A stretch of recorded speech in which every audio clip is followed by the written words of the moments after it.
I'm DelusionDispeller. I'm back to share more on Heather's story as an ex-member of the 12 Tribes cult.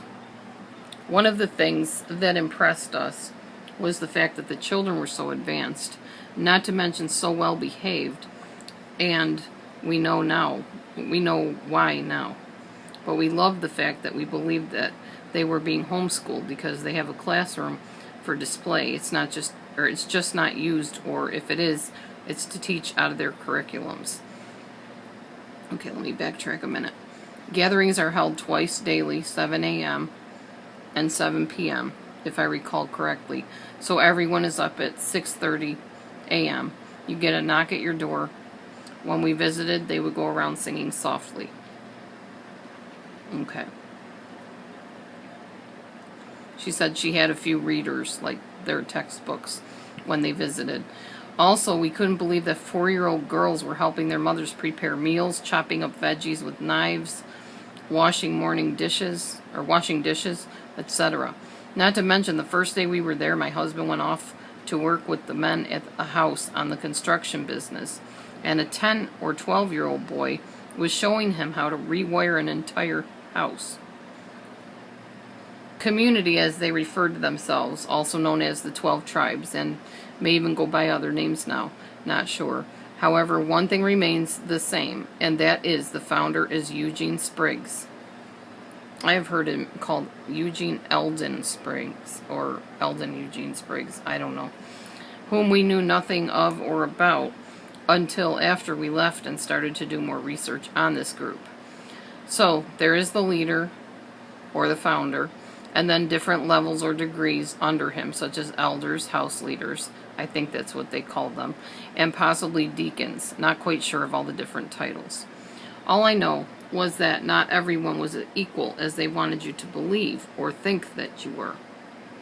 Obviously, there were certain individuals sort of overseeing, or should I say, you'd consult with or answer to. These are the same persons that carry the money bags. So if there was a need, it would need to be approved through them. I want to put a little adjunct here. Keep in mind that when you join the 12 Tribes, you give up everything. You give them your car, your house, your car keys, any money that you have, any bank accounts you have. So you are totally, totally submissive and dependent on these leaders in the 12 Tribes. That's what she meant about them holding the money bags, because, okay, say you were a woman and it was that time of the month and you needed some supplies, you literally have to go to your leader and ask for the supplies. Or you have a child that needs, I don't know, notebooks for the classroom. You have to ask for everything you ask. You have to ask this leader for everything. You're totally dependent. Okay. Even though the community did not isolate themselves from the actual community that it resided in, on the outskirts of town, they did own a large piece of property that they referred to as the farm.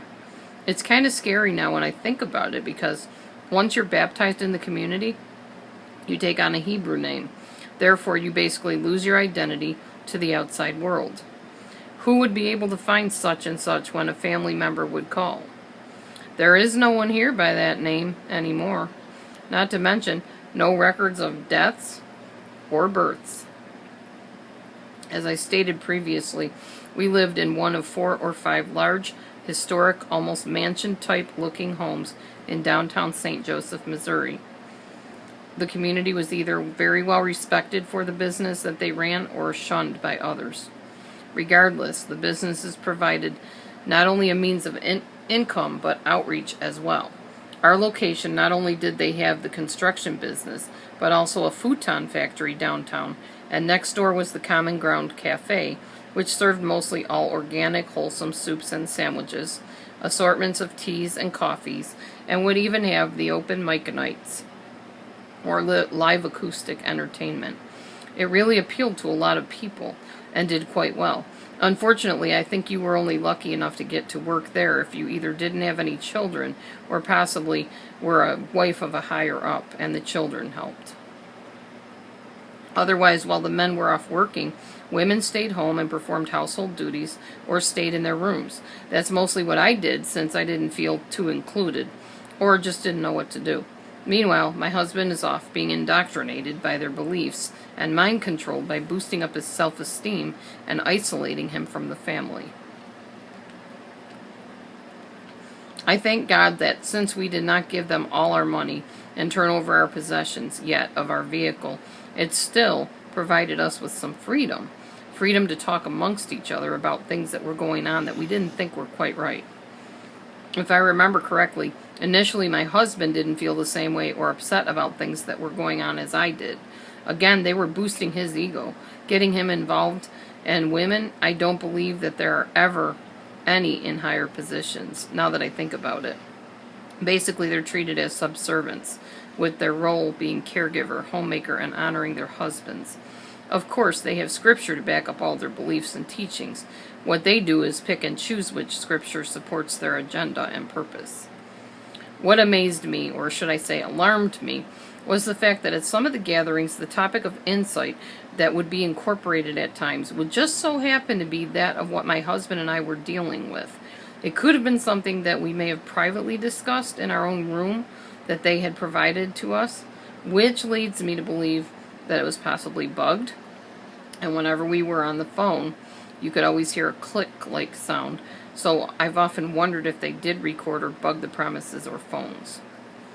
In addition to the 2 daily gatherings, they also had a Bible study on Saturday that we attended. And it just so happened that the first meeting, the topic is on authority.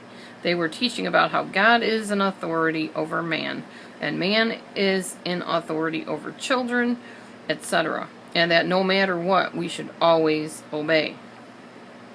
So my husband asks the question, how do you respect an authority that's corrupt? Referring to the government and one of the members. Jonathan, a young man around our age in his 20s, went to answer my husband and was cut off by one of the elders.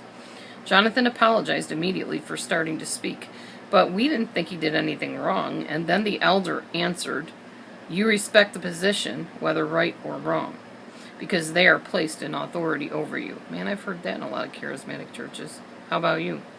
Now, after we were excused from the Bible study, which, gosh, I think lasted 3 hours or more, at least it seemed like it, as we were heading back to our house, another member, a young guy, ran up to us and said, "Hey, I just wanted you to know that Jonathan's behavior was totally unacceptable, and he will be disciplined." "Disciplined?" I asked. He started laughing and said, "Yeah, he'll get 10 whacks with a wet noodle," and he laughed it off. What was extremely alarming to both my husband and I was that we noticed Jonathan was not at the evening gathering, and the next day, when he was, it just so happened that he had the same exact stiff neck that the guy from our house did when we first arrived. I think that may have been the turning point for my husband, and he was starting to believe or value my concerns. Okay, I'm sure Heather will continue our story, and I will definitely post more on these videos. Just unbelievable the stuff that these people do and what she's been through. And I'm so grateful to her for sharing her story, even though she isn't ready to appear on camera, may never be ready to appear on camera. A lot of people aren't comfortable with that, and I respect that. But I'm so thankful for her story, so we can alert people to what's really going on in these insidious groups that are so secretive and sneaky and so abusive. Anyway, blessings to all. Shalom. Have a very peaceful, wonderful night, day, or whatever it is there. I think I'm going to head to bed shortly, and I will be in touch with Heather for more on this story. Have a wonderful night. Eyes wide open, moving forward. Till next time.